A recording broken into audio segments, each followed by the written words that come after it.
Muore un altro pezzo della storica area industriale di Villorba. Chiude il Gran Casa e saltano 24 posti di lavoro. Dopo le imprese artigiane che hanno abbassato le serrande e tanti commercianti che hanno lasciato i capannoni dal centro grossisti, anche questo gruppo ha deciso di abbandonare l'area tra Postumia e Pontebana. L'emorragia sembrava essersi arrestata dopo la chiusura dell'ipermercato PAM e invece un altro capannone rimarrà desolatamente vuoto. Un problema che si sta ingigantendo per Villorba e non solo in termini economici. Aree dismesse che in genere poi diventano zone di espansione per la criminalità e il degrado. Preoccupato il sindaco Marco Serena.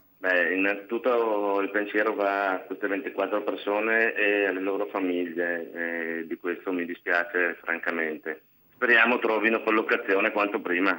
Infatti sarebbe già a buon punto la trattativa per convertire tutti in un grande centro fitness di alto livello, una speranza di rilancio sulla quale il sindaco punta molto, e non solo per riaccendere le luci sul parco commerciale. Ipotesi progressiva di riconversione tale da ingenerare poi un